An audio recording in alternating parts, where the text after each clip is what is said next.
Want to improve your listening skills, expand your advanced British English vocabulary, and learn how native speakers describe smells, mess, and chaos naturally? In this episode, we're going to be looking into a bizarre moment in London's history, the Great Horse Manure Crisis of 1894.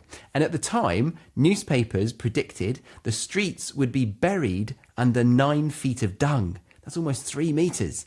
You'll not only get a fascinating history lesson in this video, but also hear plenty of colourful expressions and cultural references that will make your English sound more natural. So grab a cuppa, get comfy, and let's explore Victorian London, but maybe not while you're eating.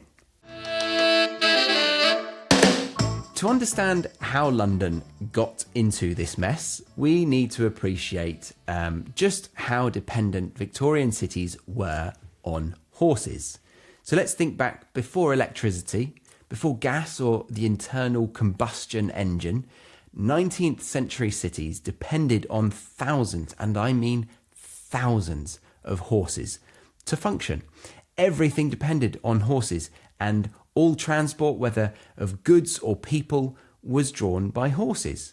We're not talking about a few horses clippity-clopping down cobbled streets in some romantic Victorian fantasy. By the 1890s, London had an estimated 50,000 horses working the streets every single day. But that's peanuts. Don't think of eating peanuts, but that is peanuts in comparison to the Big Apple, as New York had over 100,000 horses, which, if you need reminding, is more than double London's number. Well, exactly double, 50,000, 100,000. You do the maths. But yeah, Paris, Berlin, and every other major industrial city had similar armies of working horses, from private carriages to fire engines. Fire engines, can you believe it? With horses. Everything moved on 4 legs, ate oats, and shat like you wouldn't believe. We're talking 1,000 tons of manure hitting the streets every single day in London. To put it into perspective, cars nowadays, they weigh about 1 to 2 tons. But if you want a specific model, I googled this. So a Mazda MX-5 is exactly 1 ton. You know, that sort of hairdresser's sports car. So yeah, that's that would be 1,000 Mazda MX-5s worth of horse poop splattering down across the streets of London every single day. I mean, imagine going outside now and shoveling a whole car's worth of horse crap into a wheelbarrow, and then that goes into a cart, ironically drawn by a horse that actively poops on the job, that will be taken off to the countryside to be used in farms as fertiliser. But that's just one of the 50,000 tonnes, and that's every single day. Okay, I think you get it, but I just Googled some images of London in the 1890s, and oh my God, I am so grateful to live in this moment in time. I know not many people are saying that these days, but look at those images and I think you will agree. I mean, I sometimes step outside on a Monday afternoon after the bins have been collected here in London, and I audibly tut sometimes. Oh, look at all the leftovers. But oh wow, I am a lucky boy to live in the now. And you know, we could have been born back then. Not much in it, is there? I wonder what job I would have had if I was living back then. Probably shoveling shit. Yeah. Anyway, every major industrial city was facing the same mathematical nightmare. But what made it worse was that horses don't just politely trot off to the toilette. These guys and gals are doing their business while pulling carriages through the busiest streets of the bloody British Empire. Every street corner, every market square, every fashionable shopping district was essentially an open sewer or an open toilet for these horses. But let's take a sec to pause at this gross moment and appreciate that a wide variety of advanced vocabulary has already come up, like wade through, intricacies, and completely stumped. Instead of stopping to explain them and disrupting the flow of your listening experience, I've created a free PDF where I teach you all of these advanced phrases, plus I give you exercises that help you actually use them in the way that natives are using them.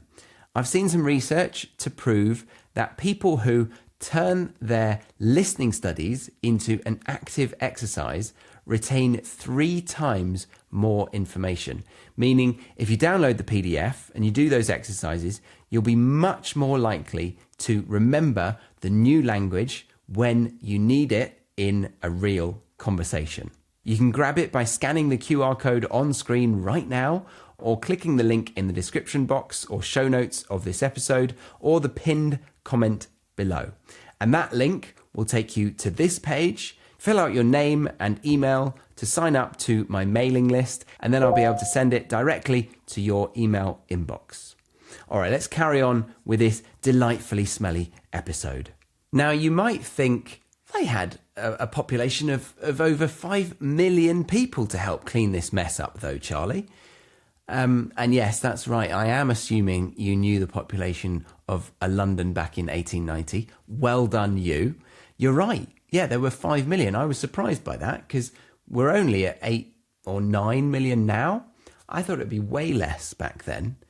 But still, it seems even with that much manpower, we were unable to keep up with the mess. And it wasn't just a disgusting nuisance, but also a public health disaster. The manure attracted flies, spread diseases, and emitted a stench that must have been rather reminiscent of the summer of 1858. Ah, the great stink. Fresh horse manure baking in the heat.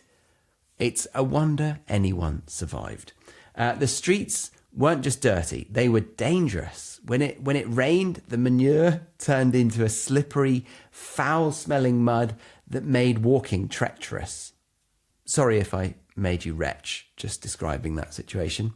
And to make it worse, when it was dry, the wind would blow dried manure dust through the air, coating everything and everyone in a fine layer of, horse poo. And then if you thought we were over the worst of it, there were the horses that died while out and about. I mean, they can't exactly call in sick, can they? So they sometimes would drop dead in the middle of the street. Apparently conditions were, as you might be able to imagine by now, rather brutal for them in Victorian London. I can't imagine there was great veterinary care, nor much pet insurance either. Is a horse a pet? No, it's not, is it? So they'd flop down dead in this mound of poo, and they'd stay there until, I mean, I don't think I can actually say this next bit, but life was rough back then. Let's just say the horses weren't exactly still in one piece for their burials. Actually, it was more likely they ended up as food for domesticated animals. People would even wheelbarrow pieces around, shouting, "Me! Get your meat! Get your meat!" That is just disgusting. Imagine if that was your job. What would the title be? A horse meat wheelbarrower? All right, so the situation had urban planners worldwide completely stumped. They tried everything they could think of: better street cleaning, improved drainage, more efficient collection systems, but nothing could keep pace with 50,000 horses producing that much waste 24 hours a day. And the really frightening part, as I said at the beginning, was the mathematical projection. If cities continued to grow at the current rate, and if horse transport remained the only option, major cities would disappear under mountains of manure. Think about the implications. I mean, London, the heart of the British Empire. At the time, it was thriving back then. Thriving. New York was America's commercial hub. Paris was the cultural capital of Europe. and they were all facing the very real possibility of becoming uninhabitable because of horse poo. And here's what I think is rather fascinating about the Great Horse Manure Crisis. It demonstrates the limitations of linear thinking. Victorian planners approached the problem by trying to optimise the existing system. More street sweepers, better collection routes, improved manure storage. All perfectly logical solutions, but they all completely missed the point. They were trying to solve a horse manure problem by getting better at managing horse manure, when what they needed was to eliminate horses altogether. I mean, let's be nice. Let's say remove horses from the equation, or just send the horses back to the farms. But that was literally unthinkable at the time. Everything depended on horses. It was like asking a Victorian to imagine London without chimneys or gas lights, or like a Gen Z today, a Gen Z kid to go a day without using their phone, or actually a boomer to go a day without logging onto Facebook. But yeah, the experts were trapped by their assumptions. They could imagine incremental improvements, but they couldn't imagine a fundamental change to the system itself. After all, what was the alternative to horses? It was walking. That wouldn't work for a city of 5 or 6 million people. I mean, that would be going backwards, wouldn't it? So how ultimately was the Great Horse Manure Crisis of 1894 resolved? Well, it actually wasn't. Urban planners worked for years to come up with an effective cleaning method, but basically cities just lived with the filth until motorised vehicles, electric trams, buses, and the London Underground gradually became more and more popular until it solved the problem on its own. And this is the brilliant twist in the story. The solution didn't come from the urban planners or the sanitation experts or the horse manure specialists. It came from inventors tinkering away with completely different visions of how life could be. People like Carl Benz building motor wagons in Germany, or Thomas Edison working on the electric side of things. But my point is that nobody set out to exclusively solve the horse manure crisis by inventing the automobile. The car was developed for speed, convenience, and mechanical fascination. They were obsessed with trying to make something go fast. Electric trams were about efficiency and capacity. Motor buses were about public transport. But these innovations, designed for entirely different purposes, accidentally solved the greatest urban crisis of the Victorian age. So, in a way, the horses were able to return to the farms, in my mind, harmlessly and living happily ever after. So this Great Horse Manure Crisis teaches us some profound lessons about innovation and problem solving. First, sometimes the biggest breakthroughs come from outside the established system. The urban planners were never going to solve their manure problem by, becoming better at manure management. But they couldn't see beyond their own expertise. Or a nice idiom is, they can't see the wood for the trees. They can't see the wood for the trees, meaning you're so caught up in the details that you can't see the bigger picture. Second, entrepreneurs often spot market opportunities that experts miss. While planners saw an impossible sanitation problem, inventors saw millions of potential customers desperate for an alternative to horses. And third, every solution creates new problems. Cars eliminated horse manure, but gave us exhaust fumes and traffic jams. There's no perfect solution, only trade-offs. But I guess the car manufacturers knew this wasn't about perfection. It was about providing something better than the existing alternative. Or, to put it bleakly, they wanted a bit of money. And we're all bloody good at kicking the can down the road, meaning pushing a problem further away from us to deal with later on, but never actually solving it. And when I think about the Great Horse Manure Crisis, I can't help but wonder what our equivalent might be today. Is it climate change, urban congestion, housing shortages? Maybe we're so focused on managing our current systems that we're missing the revolutionary solutions. Perhaps some brilliant inventor is right now working on something that will make our current problems seem as quaint as worrying about horse manure 100 years or so later. So, yeah, there we have it. The Great Horse Manure Crisis of 1894, when London nearly disappeared under 9 feet of horse dung.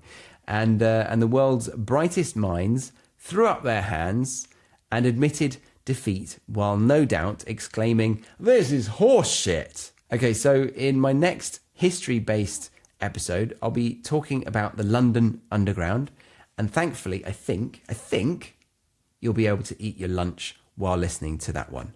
But until then, the next time you're stuck in traffic, just close the windows, turn on the AC, and listen to your favourite playlist or podcast, and say out loud, no horse manure for me today. You will get some weird looks, but that's fine. That's fine. We can deal with that, can't we?